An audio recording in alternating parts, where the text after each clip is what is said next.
Hello, everybody, and welcome to another episode of The Week That Really Was with John McGurk and Sarah Ryan. It is this being going out at least on Friday, the 19th of April, but we're recording at about 8 o'clock on Thursday, the 18th of April. And if you hear me cheering, it'll be because Atalanta have scored against Liverpool, though they have failed to do so far. I am joined this week. I'm very fortunate to be joined this week by two, not my usual one, two wonderful women. The first is my always effervescent co-host, Sarah Ryan. Sarah, how are you?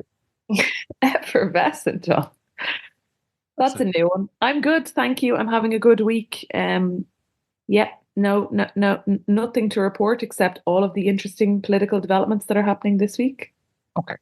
Well, we will keep it there because I want to introduce our other guest. Her name is Helen Joyce, but if you don't know her, she is the author of the Amazon best-selling book, Trans, When Ideology Meets Reality, which was published in 2021 and has been in paperback since 2022.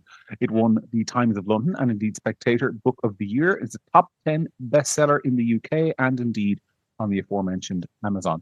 But more exciting than that, because when I was a young person kind of growing up, the idea of ever talking to somebody as high powered as an editor with The Economist, which was always when I was growing up the magazine/newspaper, as they call themselves for smart people. She is their former Britain editor. She is also a former graduate, like myself, of Trinity College, though probably a more diligent one, and has a master's from Cambridge and a PhD from University College London. She is an incredibly qualified woman, and I'm delighted to say hello to you. Helen Joyce, how are you? I'm good. Thanks for having me on. The reason we have you on is because we want to talk this week about the Cass review and indeed have a wider conversation about its implications, not only on policy, but on sort of society and societal trends around the issue that it discusses. So I'll start with a simple question. What is the Cass review? How did it come about and what did it find? Right, so this is a review that's been running for nearly 4 years and it published last week its final recommendations and findings. And it was done by Dr. Hilary Cass, who's a very eminent paediatrician here in the UK, where I am based now. So, for example, she's a former president of the Royal College of Paediatrics. So she was commissioned by the government to do an examination of NHS child gender services. It's a bit shocking when you realise how long there have been concerns about these services. The first whistleblower, Sue Evans, raised concerns about the clinic the clinic is called GIDS, Gender Identity Development Service, 20 years ago now, in 2004. So to wind back a bit, the way that specialist services work, even in a biggish country like the UK, that if you've got very diseases that require people to, they would otherwise only see a person every year or two.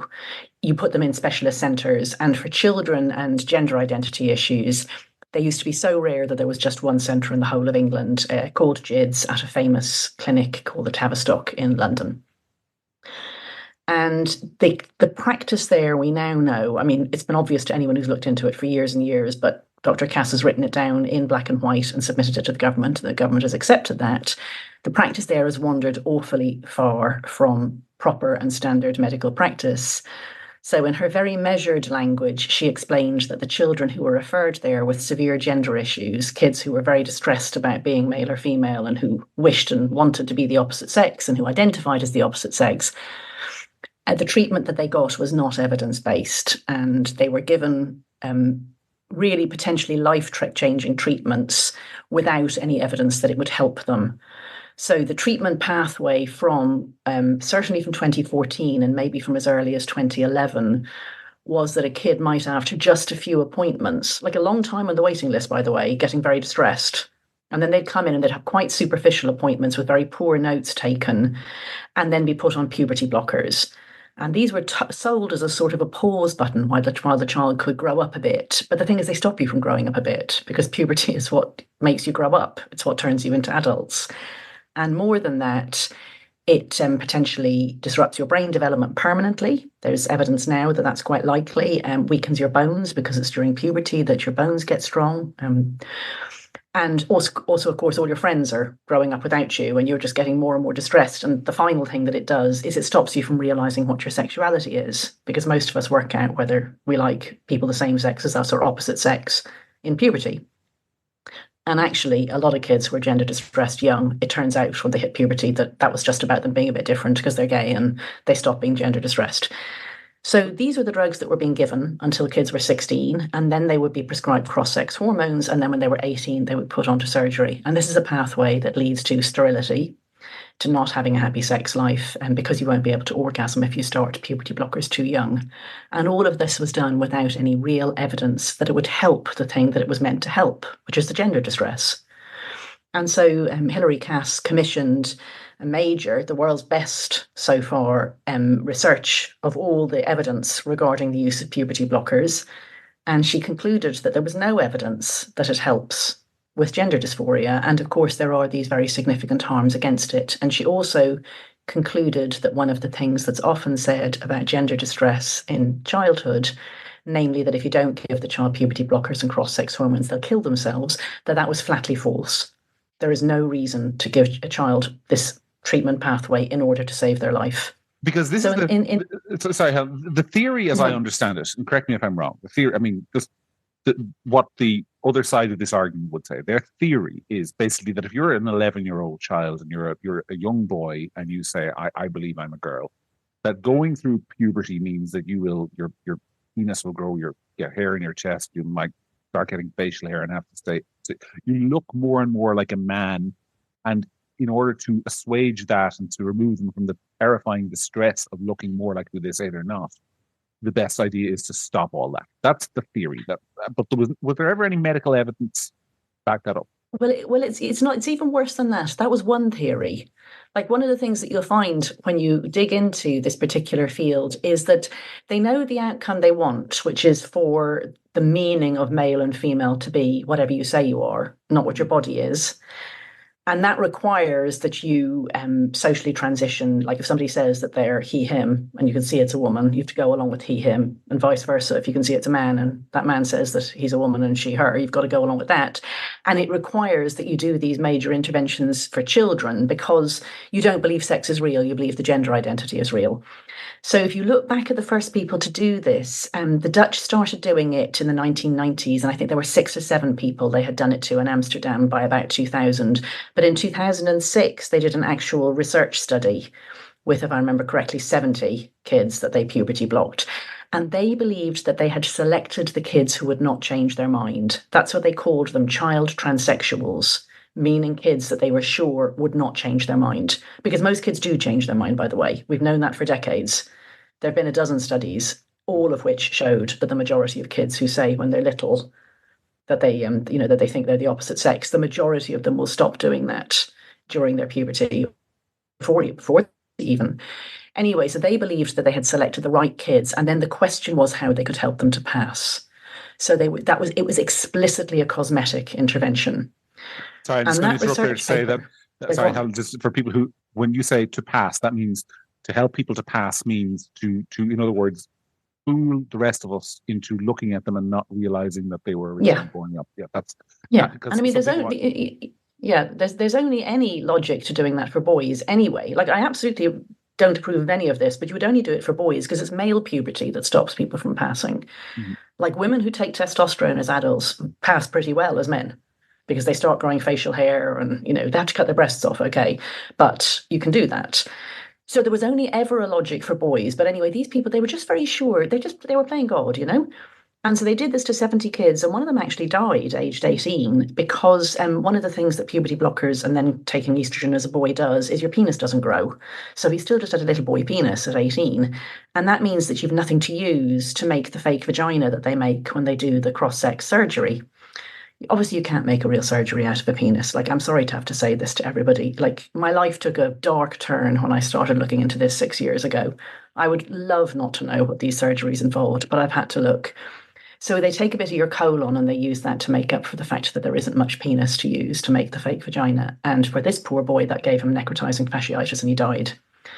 So this study showed that 70 healthy kids went on, one died. It should have stopped there. An intervention that is not life-saving and that actually kills somebody, that's done on healthy children, physically healthy children, should never have gone any further, but somehow it did. It got picked up by American doctors, it got brought to America, and then it started to be done with a different rationale, which was that kids know who they are. Everybody knows who they are innately. Nobody can tell you whether you're a boy or a girl except yourself. And the distress as you said, of going into the wrong puberty, inverted commas, was so awful that you might kill yourself. And so it's now a life-saving intervention. And the reason for that is they worked out that what they were doing was really sterilizing healthy people. And I mean, that's a human rights abuse. The only reason you would ever sterilize a child is if they have a cancer that they're going to die with otherwise. Like you might give radiotherapy or chemotherapy to a kid. So it's got to be death on the other side of the weighing scales if you're going to do something like this. But that was post hoc rationalization. It started as we can identify the right kids and it'll be a shame if they look like boys still. We want them to look like girls. And then off they went and they started doing it then to teenage girls. And there were no teenage girls coming into clinics 20 years ago and pretty much none even 15 years ago. And then 10 years ago, the child clinics basically saw nearly everybody they saw, like 70% and more all over the world were teenage girls. And you have to ask yourself why, but those clinics didn't ask themselves why. Like the amount of curiosity was nil. They just started this treatment pathway that was about little boys, and the logic being, let's not have them look like, transsexuals or cross-dressers when they're adults. Let's have them look pretty. Was then being used for teenage girls. They were being given puberty blockers and testosterone's like a one-way street. If you take testosterone, you can never undo the results. Your facial hair will continue to grow unless you get electrolysis. Your voice, you can never unbreak your voice. Like one who takes testosterone at any point, even after just a few months, she'll have a deepened voice that never goes back. And if she's got the genes for male pattern baldness, her hair will start falling out and it will not grow back. So yeah, it's been an even worse than usual medical scandal, I would say. And that's been obvious to anyone who gives it even a day or two's thought. Like I was aware that it was a medical scandal of gross proportions. I was worried in 2017, and then when I met detransitioners first in 2019, I knew that something really terrible was happening. And it's been like feeling like you're Cassandra, that you're shouting and nobody's listening, and they're doing worse than mocking you, actually. They're telling you that you're a bigot and trying to get you to lose your job and turning up outside places that you want to speak to shout you down. But anyway, finally, the health minister, I think it was nearly 4 years ago, said something's going on here and commissioned Dr. Cass, who is a woman with a spine of steel, who just did her job. And, she came under a great deal of pressure, but that report's great.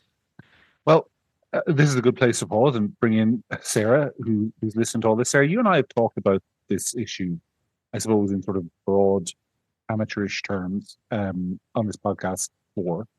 But having heard it all laid out like that by Helen, what's your reaction? I mean, like we've discussed it, it's a topic that I have felt really uncomfortable about for quite a while as well. And I have 3 small children. I have people close to me who've had some gender dysphoria as children, but I think what hearing Helen talk about it does is affirm for me a couple of things. And one of them is that I've begun to change my opinion, and I'd actually be curious about Helen's opinion on this, which I think my opinion used to be on this, very like kind of quite liberal in the sense of like, adults can do whatever they want and it's fine. And, none of my business, but, I'll call you whatever you want, but I don't have to believe this, that. And I think I'm becoming a bit more hardened because I actually think that going along with it has caused some of the damage that, we've been kind of like tricked into thinking that there's a correlation between kindness and quietness on this subject.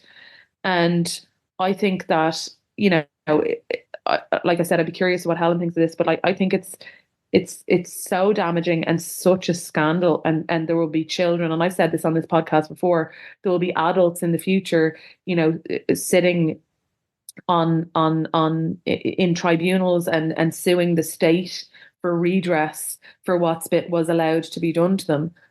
And is it better?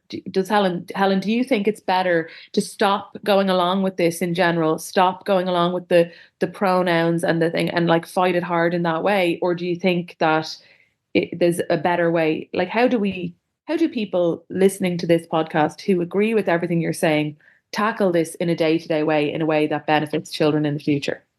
Yeah, it's a big question. I mean, I think where you started is exactly where most people start. They think, adults can do what they like. I'm a liberal. If somebody wants to mutilate their body, they can mutilate their body. And they may not put it that starkly. They may think to themselves, gosh, they're so distressed. If they, it must be really distressing if you would think of cutting off your genitals to resolve that distress. Who am I to say that they can't do that? But children is a different matter. Like, that's a really, really common place that people land. But the thing is, we do not anywhere in Europe have the sort of consumerized, inverted commas, medicine that they have in the States if you've got the money for it. You sometimes see these things in the States of people who've had their ears cut off, or they've had their tongues forked, or they get their eyeballs tattooed and they call themselves a snake, and and that sort of thing. And, if you've got the money for that in a consumerized system, and you find yourself someone unethical enough to do it to you, you can as an adult. But we don't do that as healthcare. That's not healthcare. Because those things are driven by, the umbrella term is body dysmorphia, which is when people get really obsessed with some aspect of their body that, they don't just think they're fat when they are fat. I just mean that it's like Michael Jackson's nose would be the best example I could give. Like, Michael Jackson had the money and nobody's stopping him. And so he went from one surgeon to another and got more and more of his nose shaved off. Yeah. But nobody should do that as healthcare. It wasn't healthcare. It didn't help him. What he needed was psychiatric support. So I think now, I really think that there is no evidence whatsoever that it really reliably helps adults to do these body modifications. Like, individual people will tell you that it helped them, but that's always been true of every sort of medical intervention that later turns out to be useless. Like, when they do things like the operations they did to knees or to tonsils or to ears or whatever, that later, when they do the proper research, they discover it didn't actually help. You'll have found people who said it did help because it coincided with them feeling better anyway, or there was just the placebo effect, So there genuinely isn't any good evidence that this is a sensible treatment pathway for anybody, adult or child. And then you think what doctors are meant to say. They're meant to say, first, do no harm. They have ethical standards. We don't train these people to be, just body modification people. They're not tattoo artists written large.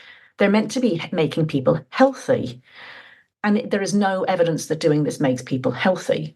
And then separately from that is your question about other people. Most people don't think to themselves, what does it mean to go along with a fiction about somebody else's sex?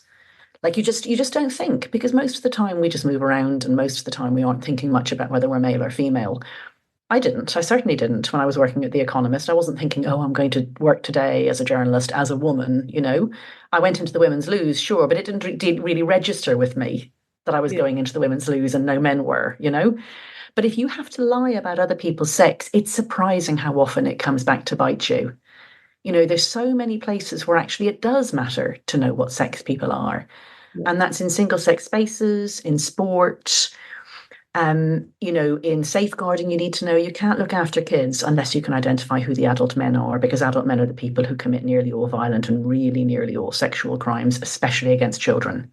Mm-hmm. So you really, you can't pretend a man is a woman and then keep children safe in their presence. You can't send people off on overnight trips if you're lying about the sex of any of the children or any of the teachers. And you don't think these things through at first. You just think, oh, I'll be polite, I'll be nice. But I think, and I said this in the introduction to my book, I'm often called unkind. And I don't like being unkind. I don't want to be unkind. But you know what? I'm the eldest of 9 kids. I'm used to a bit of emotional blackmail. I'm not going to do what I think is wrong just because somebody's going to throw a tantrum at me. So I never went along with be kind. No, I just want to say, you be kind. The consequences of lying about sex are very, very, very unkind to a lot of people. Often the person themselves, but definitely to other people. So I won't do it. I won't do it anymore at all myself. I don't blame people who have to do it in work to keep their jobs. I don't blame people who have to do it in family situations or social situations because they know they'll be ostracized. I'm actually a genuine free speech advocate. If somebody wants to call people by their preferred pronouns, they can. I'm not going to tell them not to. I won't do it. I don't think it's kind, and I think it's a problem. And I think the final thing I'll say, sorry, I'm prone to sort of long 3-part answers and people tell me off for it. But if you look at why they did all of this to children, like why they went after the children, it's because the children are required to prop up the adult identity claims. If you've got a middle-aged man who says that he's always been a woman, the fact is that man most likely is somebody who gets an erotic thrill out of cross-dressing, masturbating in his wife's knickers, whatever, and he wants to take that outside the bedroom now. He wants to cross-dress permanently. But nobody goes along with, oh, I've been masturbating in knickers since I was in my teens, and now I want to go full-time. Like, that's not a human rights thing. But if you say, oh, I've always known I was a woman inside, like right from my earliest days, I knew that I was meant to be a girl and I really am a girl, people are very sympathetic. So you need there to be children who really are the opposite sex. So the children are the sacrifice. The children are necessary to prop up this whole story that adults are telling about themselves. And that's the thing that shocks me more than anything about all of this, that the children are the sacrifices. Yeah, I think for me, I mean, your point about being kind, and John and I have discussed this on the podcast before. We had conversations about Dylan Mulvaney in America, and we talk about like there's a difference between, like, I'm not going to be cruel to anyone, but I'm not going to be kind, and there's a difference. And I have 3 children, and I care a lot more about this now than I did before I had children, because I don't want my kids. First of all, I don't want my kids' head being filled with garbage. That's not true. And also, I want there to be safe spaces for my daughter or me to change and know, exactly to your point, and know who's there. And I'm just consistently marvel at how a lot of women have just given up the ghost on a lot of their things that were sacred to women, spaces. Yeah. And just, that this Trojan horse has been gotten into the female spaces, and they've allowed it, and they accept it, and they shout you down, and they want you to be cancelled, and they call you names, and they call you a bigot, and you're a terrible, terrible person if you ask questions about it. But like, how did we get to a situation? I mean, I feel like a couple of years ago we were all talking about how important it was to promote women's sports, and now I know we're just like, somehow, and we had a Me Too movement that talked about, women's sense of discomfort and women's sense of feeling harassed or invaded in any way was given the first proper hearing it's ever been given in society. And now if I say I feel uncomfortable with a man being in the changing room, I'm not allowed to say that. What a short outing that concept got. Isn't it amazing? You go on, John. Yeah, because I want to kind of move the conversation on just a little bit, because it strikes me, listening to you both talk about this stuff, that Helen, you're talking about what happened in the Tavistock clinic, and by the way, Irish people should know, dozens of Irish children were sent by the hundreds. It was 200 and something, I think. 200 and something Irish children were sent to the Tavistock clinic in the UK by the HSE to receive the treatment that Helen is describing. But I think outside of those 200 children, what I think this comforts me most, because I mean, in the broad scheme of things, and I don't mean to sound callous in any way, and each one of those cases is a tragedy if they turn out wrong, but it's 200 kids out of a population of millions.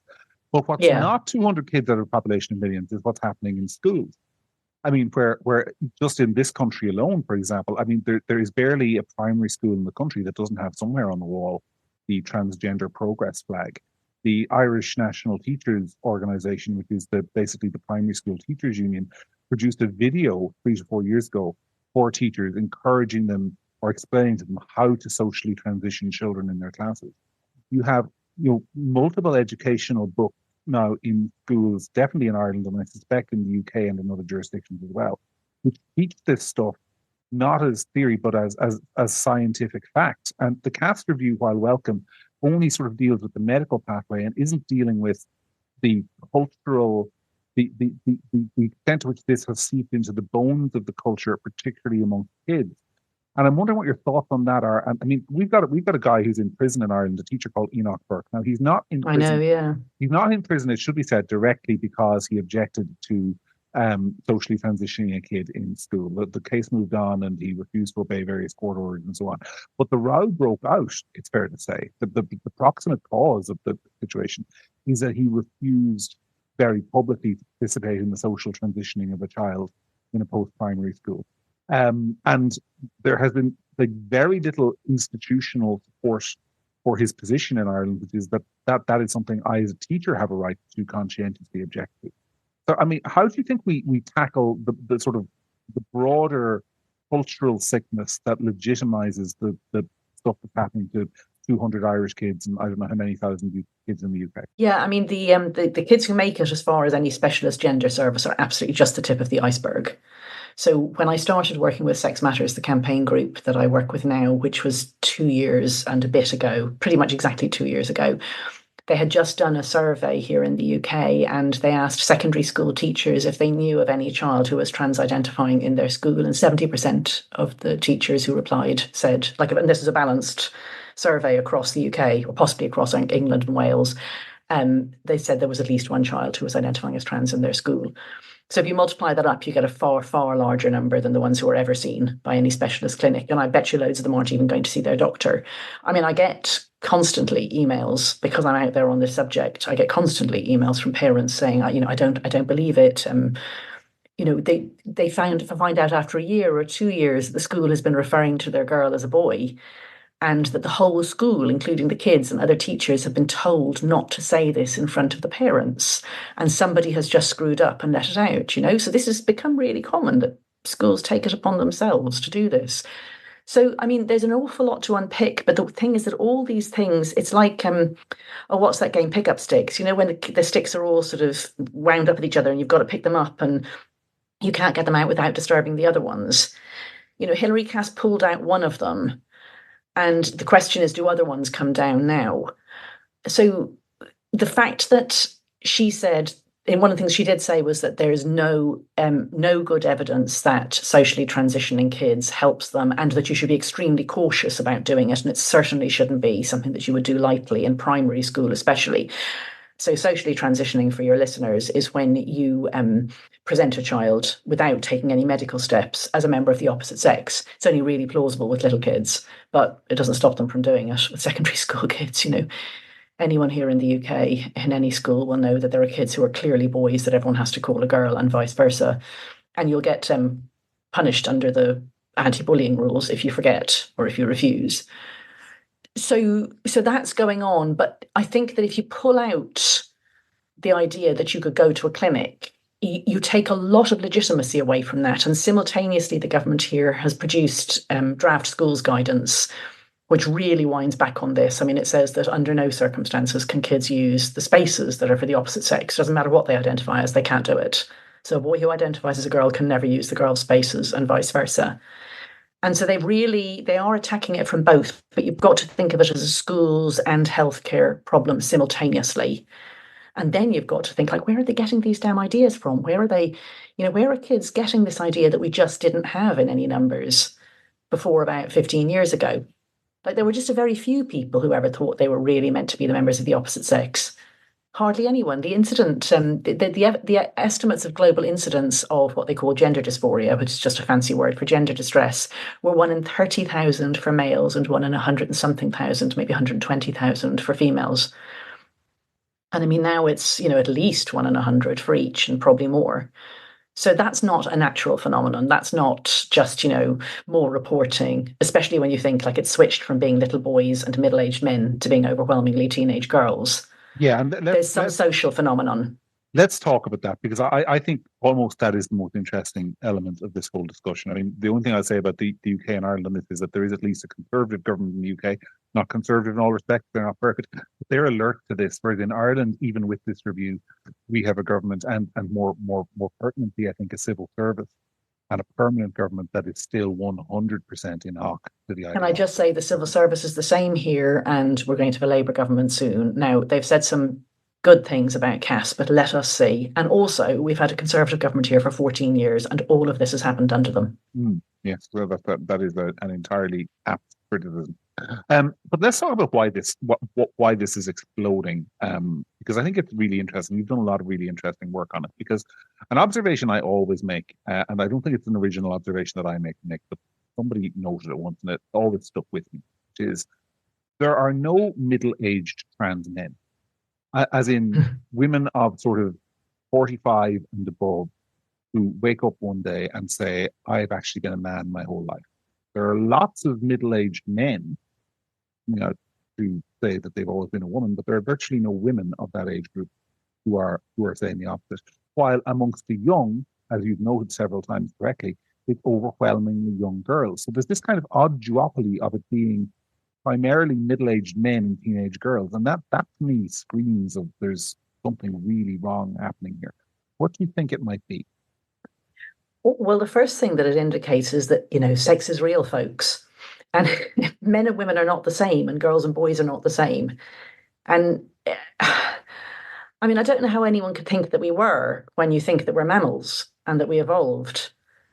And that, the female of the species is the one that carries pretty much all the burden of reproduction. And in our species, that's particularly burdensome. Like, we have a particularly tough time of it, giving birth and long babyhoods and long childhoods. So it's not surprising that men and women have different mentalities as well as physicalities. And we know they do. Like, men and women have reliably fairly different interests.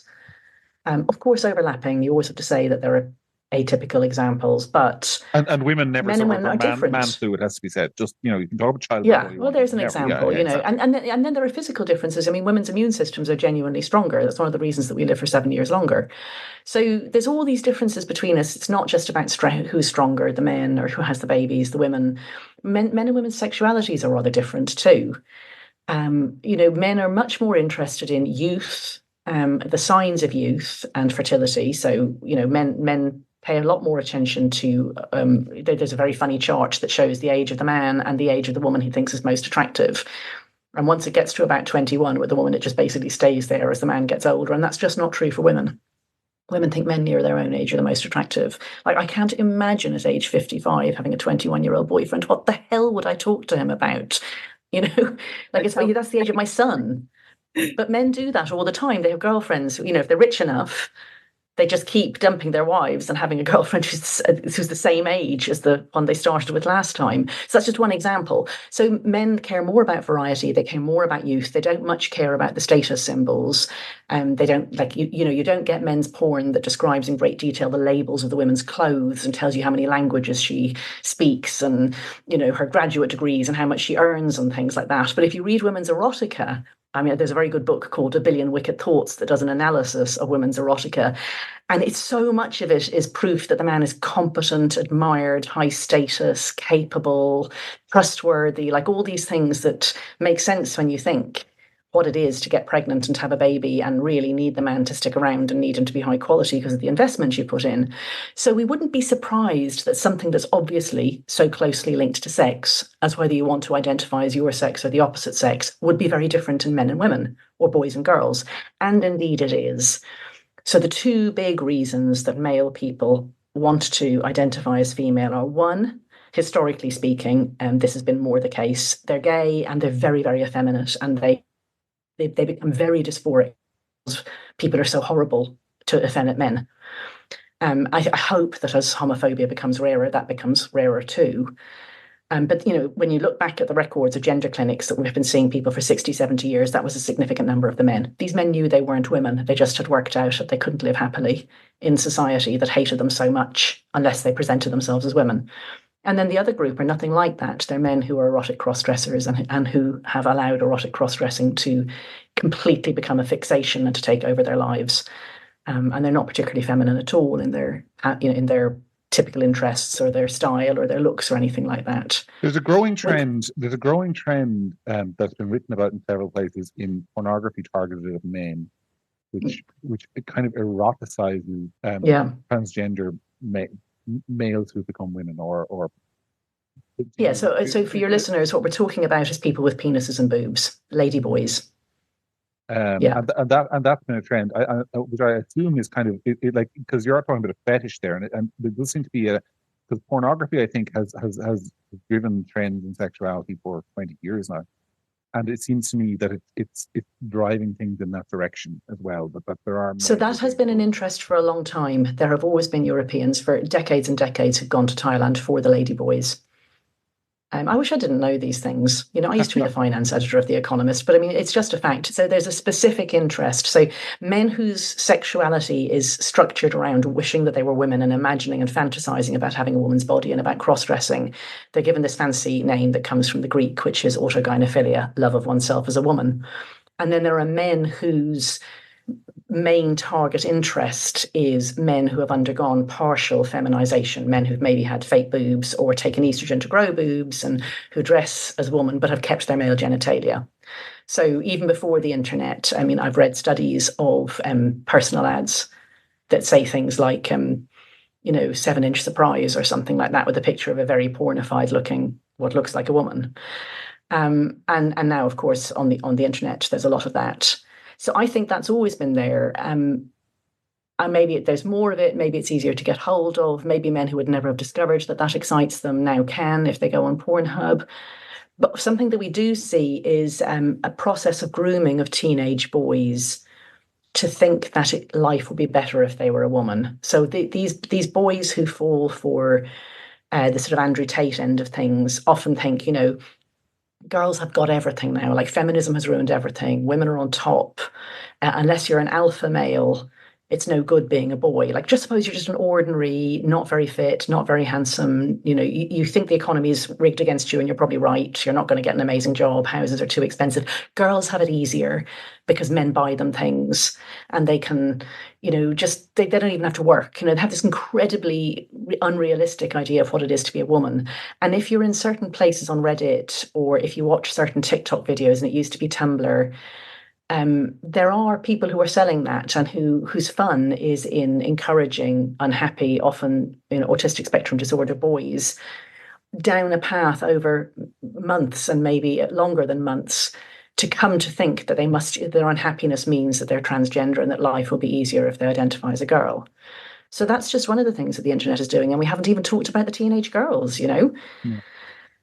Well, before we do, Sarah, you're the mother of 2 young boys. Does that terrify you? I mean, like, as if there isn't anything else to worry about. I mean, I think all of it is terrifying for parents.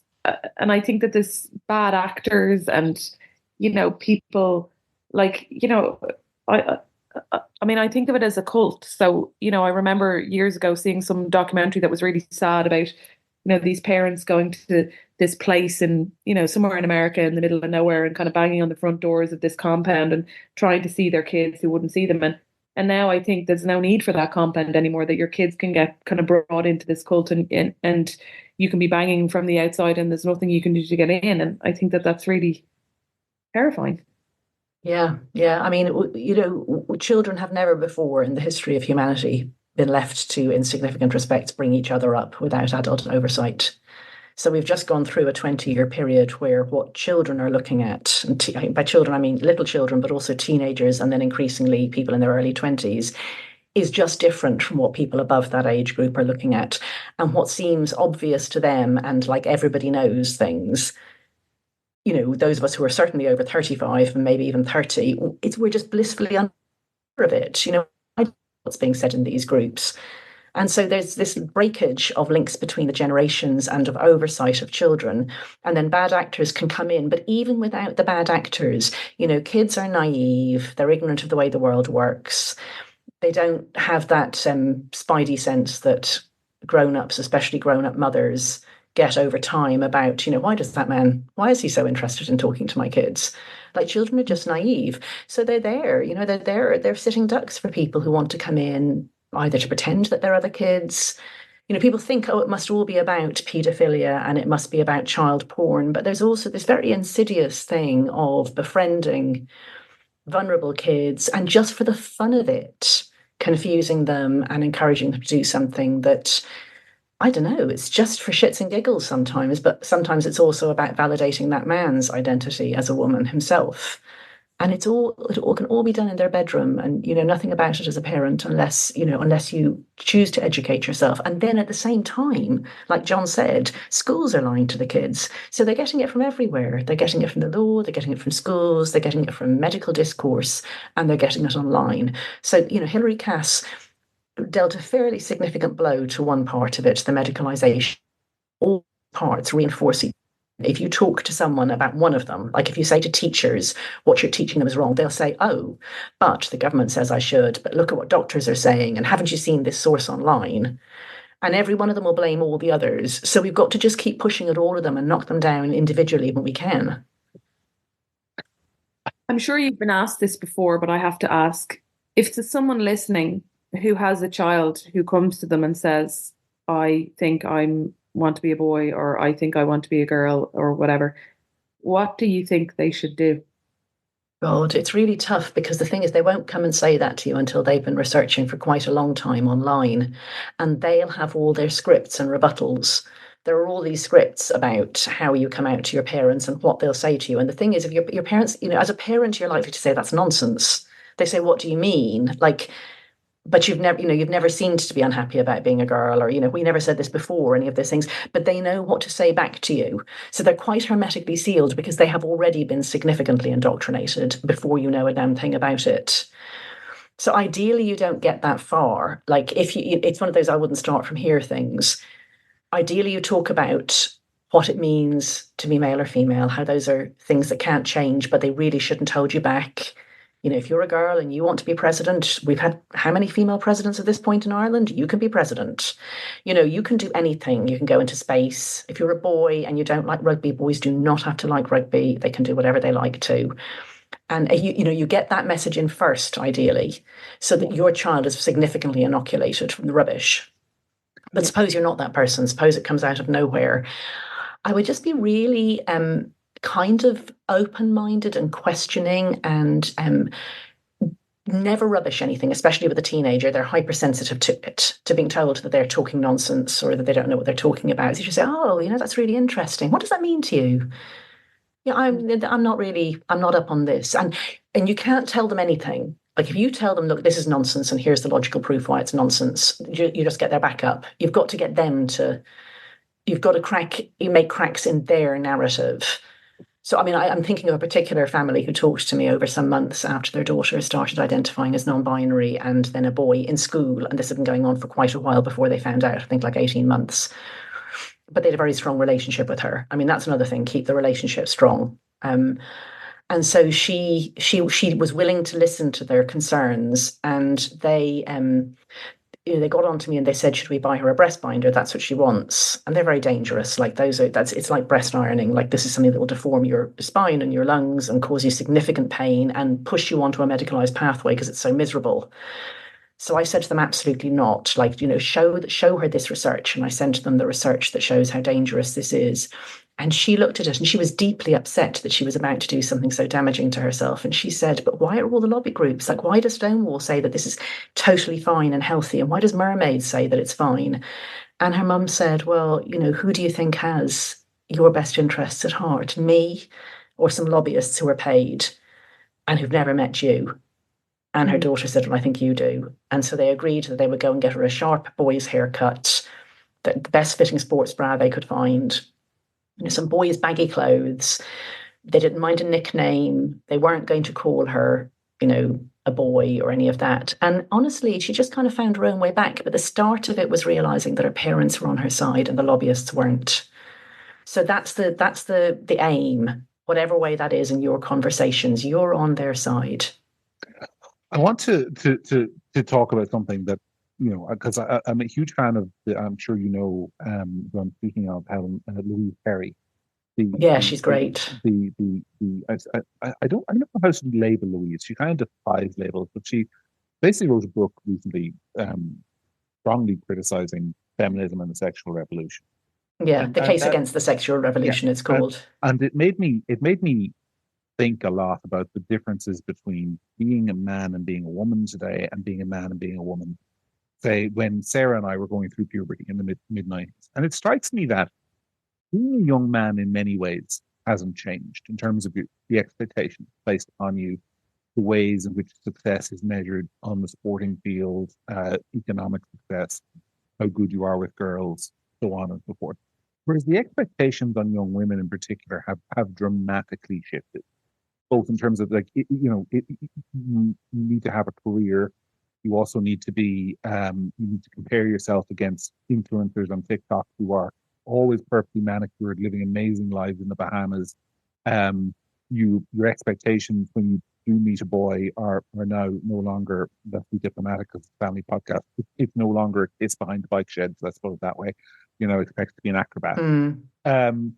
And her theory, I think, is that a lot of young women are simply looking for a way out of the modern expectation put on young girls in particular. Do you think that's true? Do you think it's a primary factor? Do you think it's a secondary factor? What do you think is driving this amongst young girls in particular? Yeah, so the thing about femininity is that it tends to be contradictory everywhere.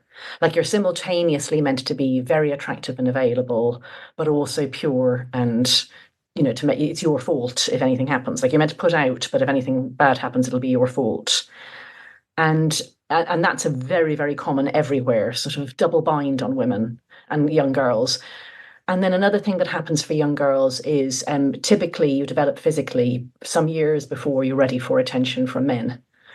And as I said, men like young women. So, the fact is that a 14-year-old who's been through puberty, she may look very beautiful. And of course, if you're not a total pervert of a man, you'll avert your eyes and, not try and make her uncomfortable and things. But sadly, some men are absolute perverts. And, you'll get wolf whistled at 13 or 14 when you're not ready for it at all. So it's always been a very difficult period going through puberty, much more so for girls than boys. And I forgot about periods as well. Like it's just really a bit shit, And so it's already a problem. And then if you put on top of that, if you look at the way that girls are meant to turn themselves out now and the way that they're meant to present themselves on Instagram and TikTok, like it's beyond anything the way they're meant to groom themselves. Like the false eyelashes. If you stand outside a secondary school, certainly here in Southeast England, you will see girls of only 13, 14 who've had lip plumping. They're wearing enormous false eyelashes. They're wearing a lot of makeup. They've got, they just really look pornified before I think they have any idea what they are even like trying to look like, Suppose you're just not that girl. Suppose you just couldn't do it. You don't want to, or you couldn't. You think you're too plain or you're too fat or it's just not you. There's no other version of girl. And there used to be, you were the quirky sort of emo or just that you were the kind of sciencey sort of girl. And now that girl calls herself non-binary because there's no other way of saying that she's not that, especially the way that schools present it. So I'm really starting to think that people have no ability to carry through a logical argument because what it means to be progressive in the good sense about teenage boys and girls is to say to them, look, sex is real, can't change sex, don't let it hold you back. You do you. And then, take that as the foundation for your anti-bullying policy. You will not accept boys being told that they're poofters, and you will not accept girls being forced to do cooking or anything like that. And then what they do is they do the opposite. They tell the children that if you like cooking, you must be a girl. And if you like rugby, you must be a boy. And I've said this to teachers and they say, oh, that's not what I'm saying. But I look at the teaching materials and it is bloody well what they're saying. So I don't know why they think they aren't saying that. They bloody are. So some girl who looks and says, I don't want to be that. I don't want false eyelashes. I don't want all that makeup. I don't want to be sounding like a valley girl. Like what's left for her is to be non-binary. And if she just kind of settles on non-binary and wears baggy clothes and gets a funky haircut and annoys everybody by saying her pronouns are they, them, then, what harm in a way? But it's still regressive. It's saying that she can't be that and be a girl. Yeah, so it's binding it all tighter. The funny thing is, Sarah and I have discussed actually this very topic on this show before. I mean, Sarah will remember we've got this annual TV event in Ireland, just kind of overblown, but it's a massive annual TV event called the Late Late Toy Show, where kids come on and they sample all Santa's toys before Christmas, and everyone sits around the TV and watches. Oh yeah, I've seen bits of it. Yeah, and about 10 years ago, like feminists in Ireland were running this massive campaign about gender stereotyping on the Late Late Toy Show. So basically, the problem was all the little boys would come on and they'd be given Action Man, and all the little girls would come on and they'd be given Barbie, and they would say, "This is terrible. This is reinforcing gender stereotypes." Boys can play with Barbie and girls can play with Action Man. Which is, of course, 100% true and correct. And now that's all gone. Now it is like, boys like Action Man, girls like Barbie, and boys are now basically determining your gender as opposed to the other way around. Sarah, am I exaggerating? No, I don't think you're exaggerating.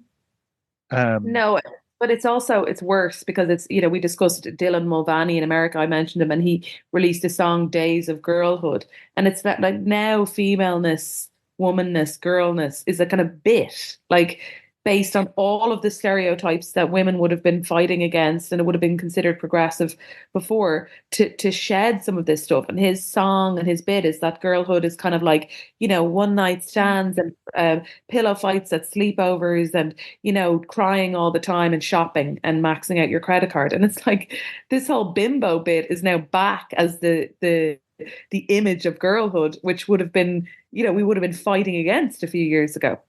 Yeah, I mean, I look at these things, especially I look at when women retweet them or comment on them, and I just want to say to them, do you have no self-respect?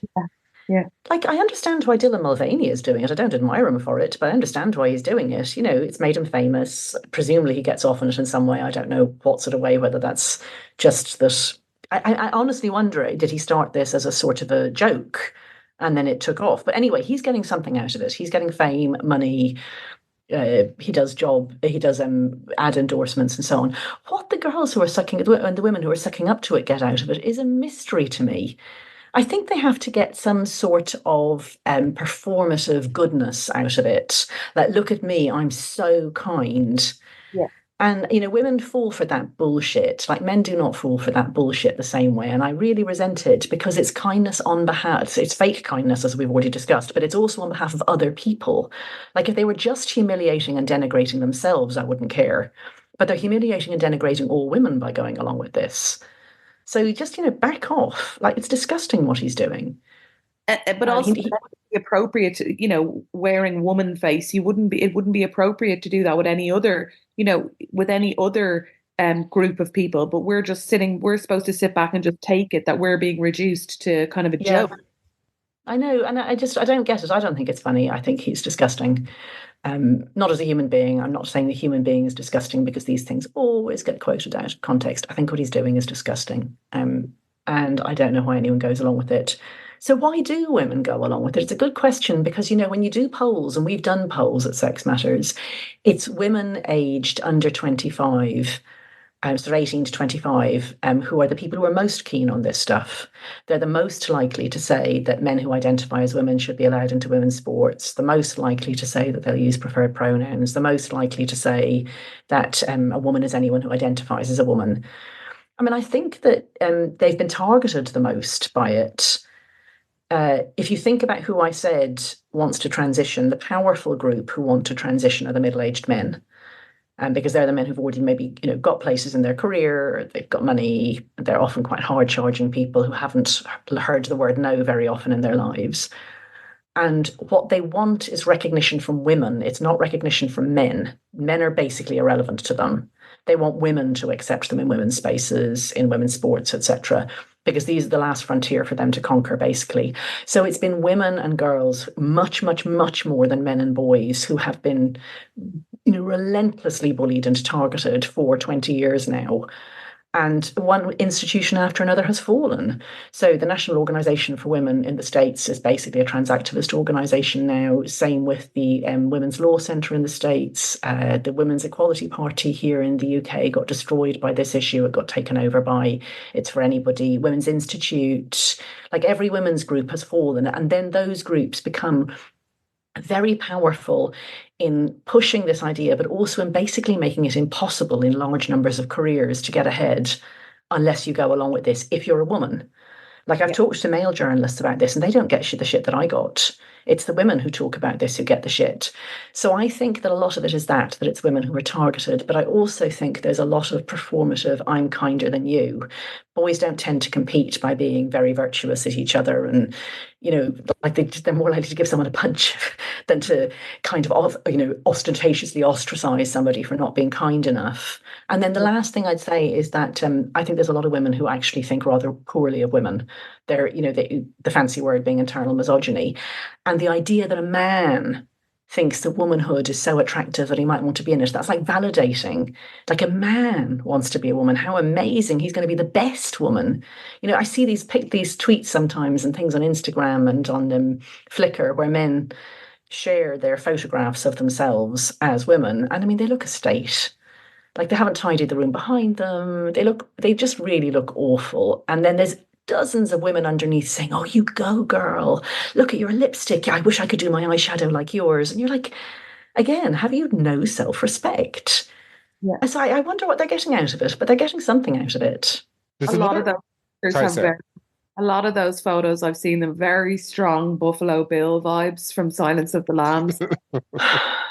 You said it, not I. There's another element to this though, which is which I want to talk about because we don't have a whole lot of time left, and I do want to talk about this, which is the sort of perception that this whole argument is kind of low status.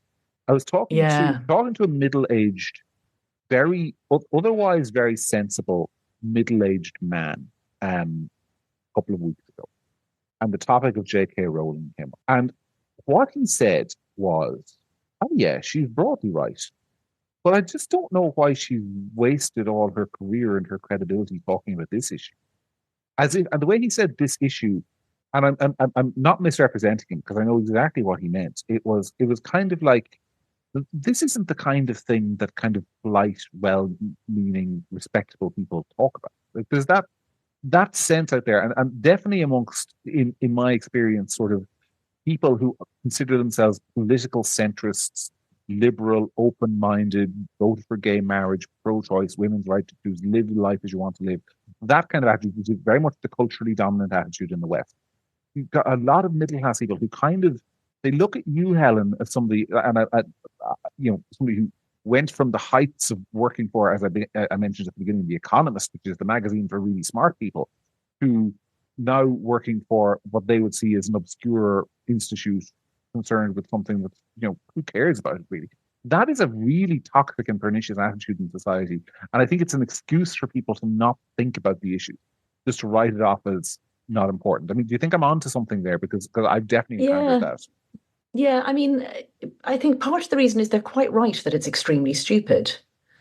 Like, it's just extraordinarily stupid to think that you could define man and woman as self-identified categories. If someone were to go back 50 years and say, or even 30 years and say that we would be here where we are now, like, you would just write it off as too implausible. So if you're not in spaces where this comes up, as I wasn't in The Economist, like, this was literally something that a commissioning editor asked me to write about because she had kids much younger than mine. And she said, why do the kids keep coming home and saying such and such is trans now? And I'd never heard of it. I'd never heard of Judith Butler. I'd never heard of gender identity. I was only vaguely aware that there was this thing that people call sex change. I didn't know what it was involved with. I'd never met any, So it was completely, I was finance editor at the Economist when I was writing my book. And, I have a lot of sympathy with people who say that this is just so dumb and that this has to be just so few people that it cannot be beyond the wit of man to just sort it out for those individuals, because that's true. What they don't realise, and what it takes a while before you realise, is that it's a totalising theory. It's not a theory about trans people, it's a theory about all people. You and I and Sarah are men or women not because of our bodies or just because what we were conceived as. It's what we identify as, and if any of us were to identify as something different, we would be that different thing. So it changes how everybody is to think about themselves, but it takes you a while to notice that. And I would say as well, those other things like gay marriage and women's rights, they were low status when they came in first. Like, if you look back at the dismissive coverage of the suffragettes, and, I have friends who were, founding members of Stonewall and founding members of the Gay Liberation Front back in the 1970s, 80s. And they were talked about in the same, why would you care about that? This is nothing. High status topics are finance, economics, international relations, nuclear weapons, politics, those sorts of things that affect mostly gay people, women and children, are always low status. And this topic does affect women and children and gay people more than adult men. It just does.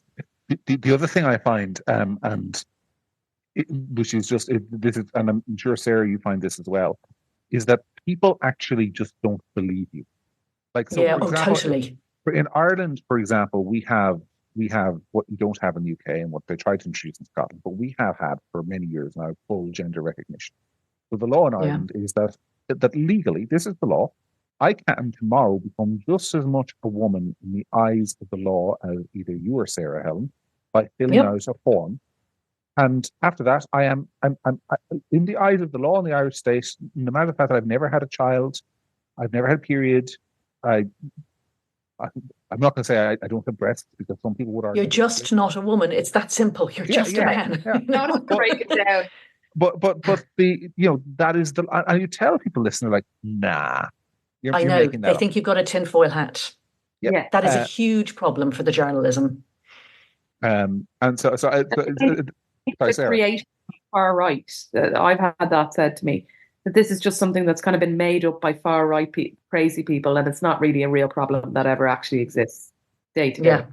Yeah, there's a famous progression of things online. They start by saying it's not happening, and that you're a conspiracy theorist, or you're in the pay of the American far right or something if you say it's happening. So then you give them chapter and verse, and then they grudgingly admit that it sometimes is happening. And then they get to the point that not only is it happening, but it's good that it's happening.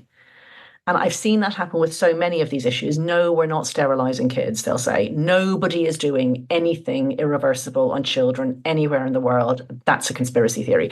And then you point them to some American article about a 15-year-old boy who was castrated on Medicaid, as I have done. There was a 15-year-old boy who was castrated on Medicaid and given a fake vagina. And then they're like, yeah, well, he must have really needed it. She must have really needed it. Like, that's different. It's good that it happened. It's like the expression policy-based evidence making. Like, you start with the end that you want, and then you work out what the evidence is that gives that. Like, as far as these people are concerned, the Republicans are bad and the Democrats are good. The right is bad, the left is good.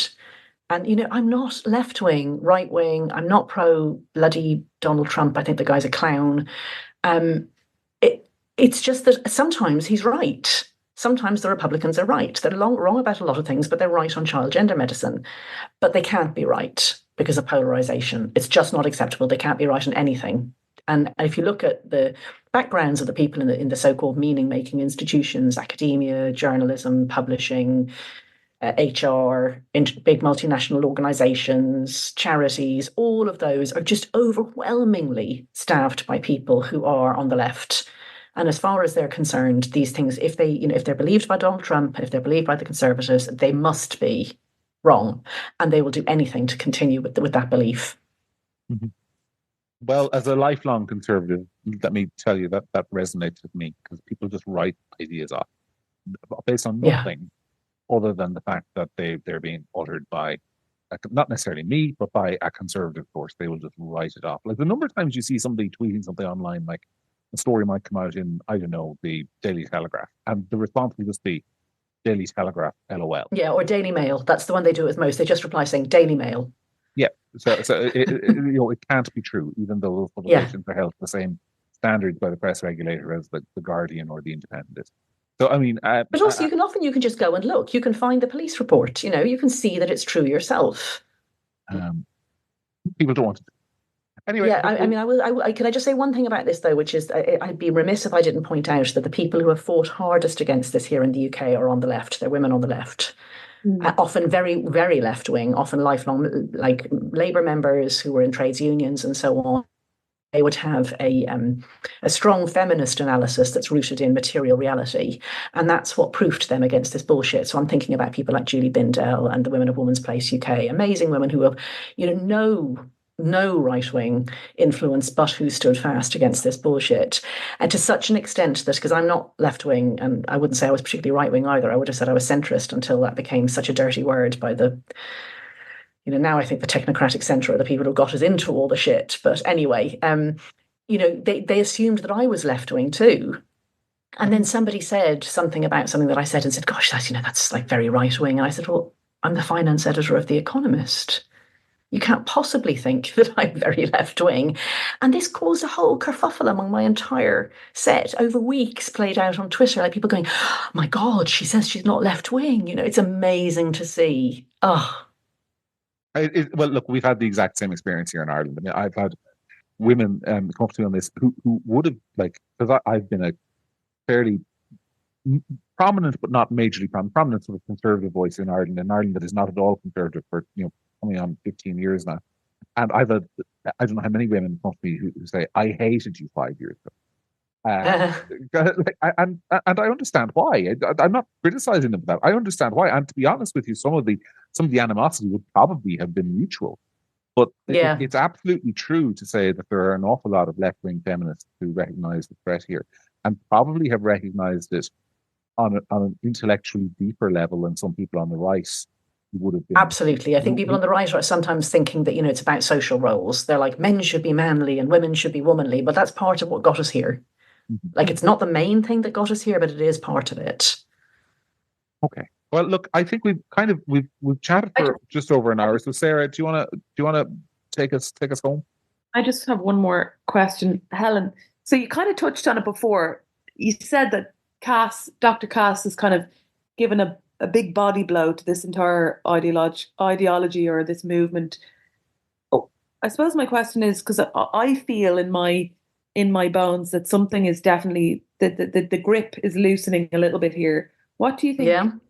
Do you think is going to happen next? So one thing that we haven't talked about is, I touched on it, but it's the fact that when you enforce a lie about your own sex on other people, you impact upon their rights. It's a bit like being from a religion that doesn't accept that other people don't believe. So like being a crusader, So this movement has been not just a religion, but a totalizing religion, like one that sees itself as a state religion. You're not allowed to be an atheist. And I think people are realizing that increasingly. They're willing to let you do you. If you want to think that you're a girl or a boy, you can do it. I mean, I don't think that anymore about children and about vulnerable adults. But anyway, it's a starting point. But then not if it influences them or affects them.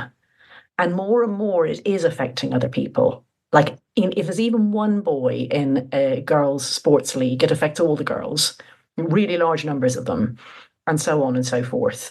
So more and more people are waking up to this one. And if you wake up to this and you think, God, this is such bullshit. Like they said that, I thought this was a tiny minority of people who had really severe issues and they'd be really well behaved. And the men who said they were women would be very like women. And here's this, hairy arse bloke who's a double rapist and he's just been sentenced in Scotland and he suddenly discovers that he's a woman after sentencing, which is what happened last year. And then they go, this is bullshit. And then they think, like, what else is bullshit? Like the whole thing can come down. It's very trust destroying, this ideology. That's the bad thing about it. But the good thing is I think it shakes everything up and it stops people being in these silos where they think the other side is wrong about everything and they're right about everything. And you start making friends across the aisle. So I think it feeds out into other arguments about identity politics more generally, like about race, about putting these thin identities, like self-defined identities, ahead of everything that's to do with connections with your community or your family. And that strikes me as a jolly good thing. Like I've met so many great people through this, and I've made so many very different friends through it. That's been incredibly stimulating intellectually for me. And I think a lot of people say the same. They lost a lot, but they gained a lot too. Well, that's a positive note on which to end the conversation. Helen, it's been an absolute honor to have you with us. Thank you for having me on. And I know are you speaking in Dublin at the Countess event in a couple of weeks? I can't.